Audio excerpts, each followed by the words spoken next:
station. This is BBC World Service Radio. How do you hear me?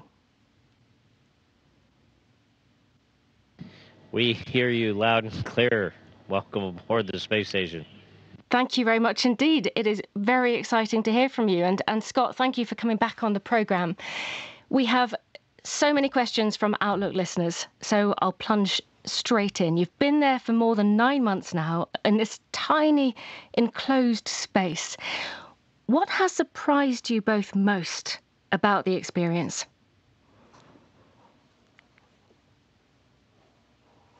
You know, I knew a year was a long time, but I guess I really didn't know how long it was until I've been up here for 9 months and have about 2 months ahead of us. So, you know, besides that, I'd lived up here before, so most of the other stuff was not a surprise. Yeah, and Mikhail?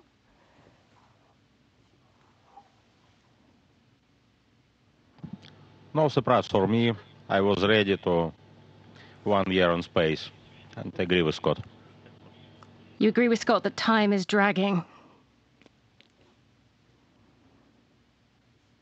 I wouldn't say it's dragging, but, you know, definitely a year is a really long time to be anywhere, clearly.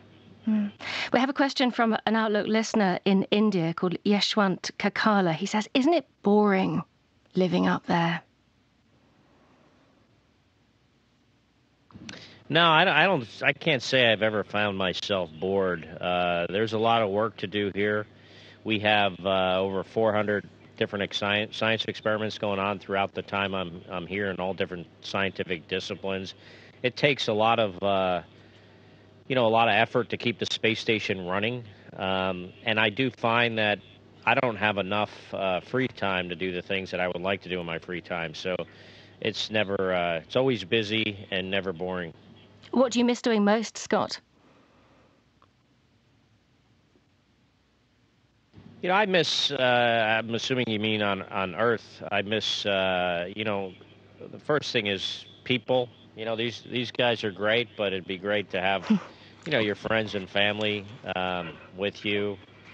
The other thing I miss is going outside, the experiencing kind of a different, environment that is, exposed to nature and also the freedom to kind of do things that you choose. Here we're on a very strict schedule, which is necessary. I mean, there's a lot of work to do, and it's very, closely choreographed, so it has to be that way. But having the freedom to kind of choose what you're going to do, when you're going to do it, is something I definitely noticed I've missed. Mikhail, what's the thing that you found hardest to give up while you've been in space? Михаил, чего сложнее всего было отказаться в космосе? Почему больше всего скучаете на станции?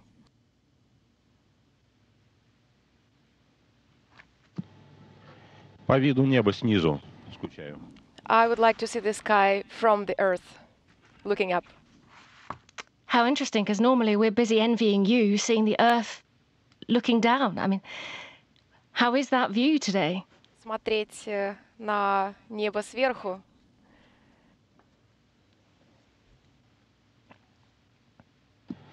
Ну, я слишком кратенько ответил, прошу прощения, конечно. That was my brief answer.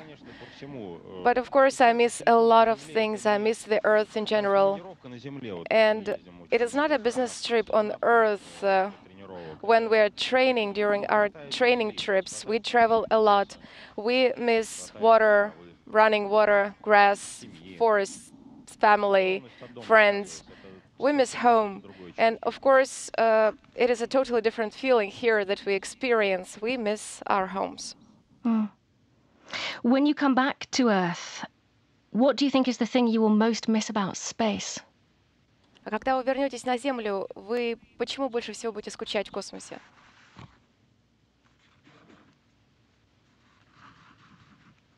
Well, if you're asking me or both of us, Misha can answer after. You know, what I'll definitely miss is doing something that's very, very challenging, something that takes a lot of effort, and working hard at it, and then being proud when you accomplish your goals, and that's one of the things I've found to be the most enjoyable about being an astronaut. It's a very challenging job, and I've enjoyed that part of it for almost the last 20 years. And I'll let Misha answer. Ну, наверное, это парадоксально, но я буду скучать Maybe it will be unexpected, but I will miss the по station. нашему экипажу. I will miss our crew. Мы очень хорошо сработались, мы I дружим. think we're very well-knit crew, a very good team, and I will miss this.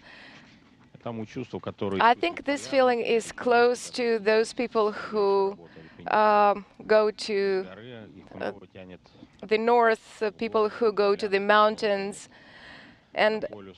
you know that these travelers would like to go back to the north and to the mountains again and again. So it is a very similar feeling. You say you'll miss the crew, Mikhail, but be honest, they must irritate you sometimes. You're spending so much time cooped up together. What is Scott's worst habit? Михаил, вы сказали, что будете скучать по экипажу, но вы так много вместе находитесь, так долго в течение долгого времени в замкнутом пространстве. Какая у Скотта самая плохая привычка, которая вас раздражает?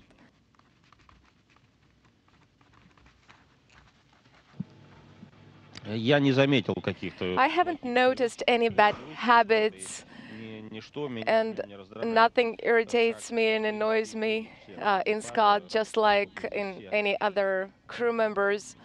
Отобранные люди, тщательно Here, отобранные люди, без people are всяких вредных selected привычек, и мы specifically not to have any bad habits. We work together very well. We are all friends, and I feel very comfortable working надеюсь, я уверен. with my crew, and I'm sure that I will have the same feeling about them in future. No bad habits, Scott?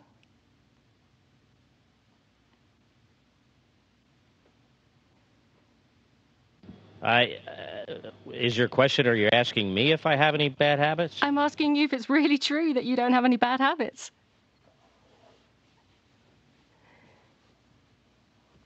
I've never really been asked that question before, especially during an interview. But yeah, I guess I'm like anyone else. There are certain bad habits that we all probably have, including yourself. Yeah. I mean, you're running all sorts of tests while you're up there to find out what's happening to you physically. How are your senses being affected, if at all?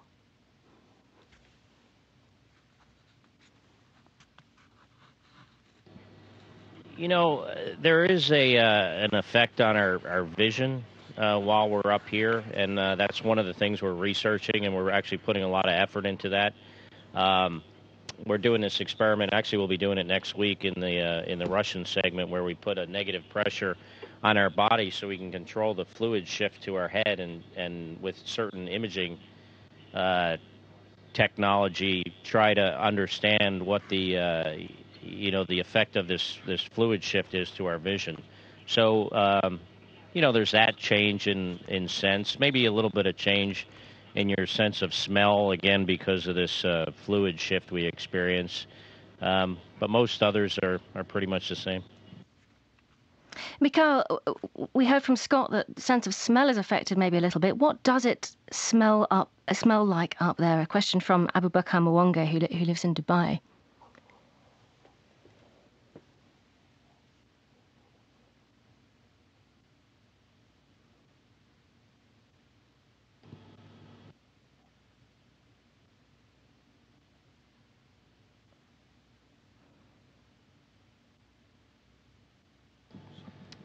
Вы знаете, Well, 9 months is a long period of time to miss the Earth so much that you start feeling some smelling, some odors or smells that we did not notice before. Like recently, I thought I started smelling the forest or dill. That is a condiment that is very popular in Russia, that we grow in Russia. So such interesting smells appear from time to time. It's a very interesting phenomenon for us. How does smell travel in that space station? I mean, what happens to the smells that you create?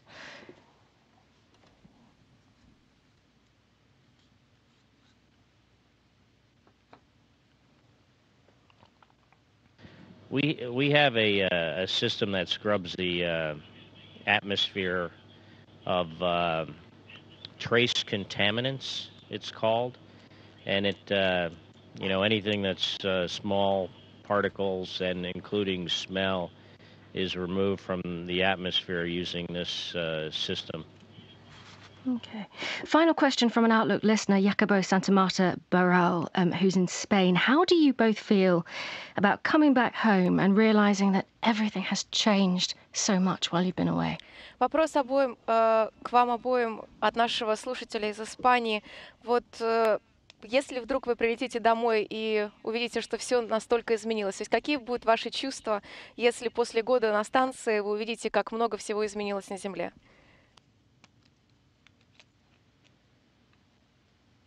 I look forward to coming home in a couple of months. Certainly, I enjoyed my time here. Feel like we accomplished a lot, but I still look forward to getting back to Earth. And Mikhail? Mikhail, а вы? У нас здесь постоянная связь с Землей. We have constant communication with Earth. We have phone communication and video conferences, and we receive all the news. And I don't expect any huge changes on Earth when I come back.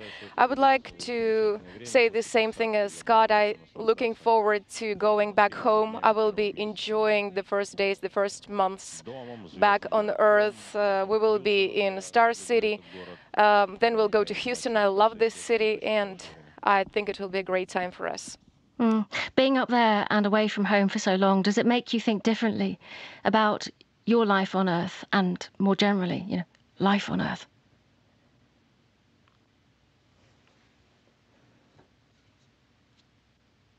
It does give you a unique perspective on the planet, seeing it from up here.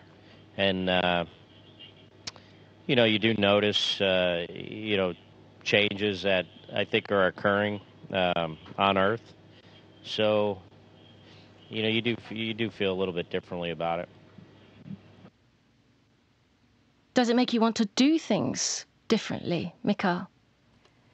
Михаил, а нахождение на станции, вот оно как-то заставляет вас переосмыслить вашу жизнь на Земле и, может быть, что-то по-другому делать на самой станции?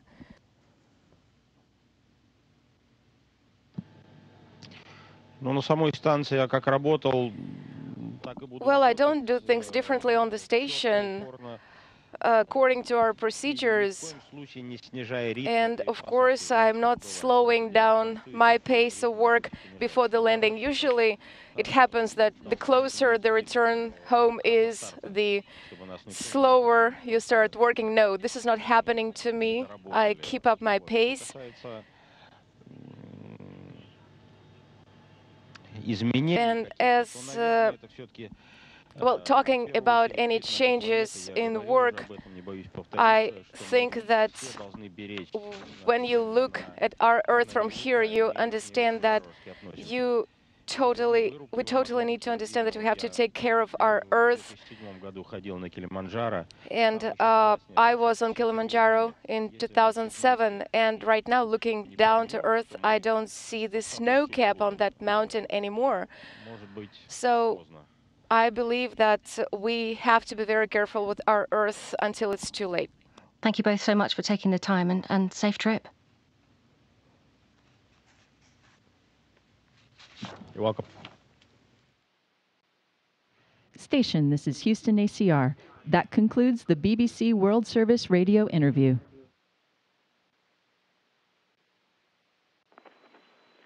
Thank you, BBC World Service Radio. Station, we are now resuming operational audio communications.